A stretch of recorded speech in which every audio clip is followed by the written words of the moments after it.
অন্নপূর্ণা ভান্ডার নিয়ে কিছু জরুরি কথা কইতেছি, টকটকি শুনে লাও তো বাপু।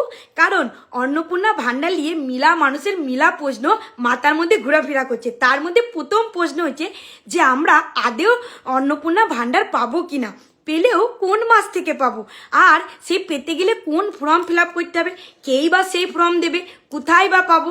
তা বলি তোমাদের কোথাও যেতে হবে না, কিছুই করতে হবে না। তোমাদের এতদিন ধরে সরকারি যে প্রকল্পগুলা যেভাবে ঢুকছিল ঠিক সেইভাবেই ঢুকবে। অর্থাৎ জুন মাস থেকেই আপনারা সকলেই পেয়ে যাবেন অন্নপূর্ণা ভান্ডার। মেয়েদের লিগেন এবং যুবদের লিগেন 3,000 টাকা করে অন্নপূর্ণা দেওয়া হবে, আর বার্ধক্য আর বিধবা ভাতার লিগেন 2,000 টাকা করে দেওয়া হবে। যে অ্যাকাউন্টে এতদিন ধরে সরকারি প্রকল্প ঢুকেছে সেই অ্যাকাউন্টেই ঢুকবে। এবার হচ্ছে কি, তাহলে কি জুন মাসের মধ্যে ফর্ম ফিল আপ করতে হবে? না না না, এমন কোনো ব্যাপার নাই। ফর্ম ফিল আপ আস্তে আস্তে হবে, কারণ আপনারা বুঝতেই পারছেন নতুন সরকার গঠন হয়েছে, একটু তো সময় লাগবে। আপনারা যদি সকলে একটু সহযোগিতা করেন দেখবেন সমস্ত কিছুটাই ঠিক হয়ে যাবে।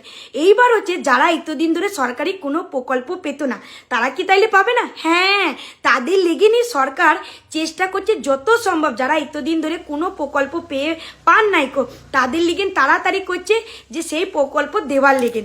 তাই সমস্ত জনগণকে একটা কথাই বলবো, আপনারা একটু ধৈর্য ধরে থাকবেন, সকলে সমস্ত প্রকল্প পাবেন এবং জুন মাস থেকে যারা পেতেন তারা পাবেন। আর অন্য কারোর কথায় আপনারা বিভ্রান্ত হবেন না।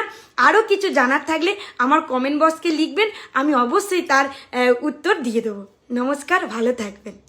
তাহলে তোমরা সঠিক খবরটা পেয়ে গেলে যে অন্নপূর্ণা ভান্ডার কবে থেকে ঢুকবে, কোন মাস থেকে ঢুকবে।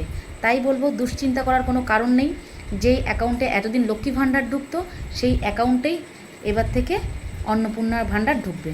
তো সবাই নিশ্চিন্ত থাকো। জয় শ্রীরাম।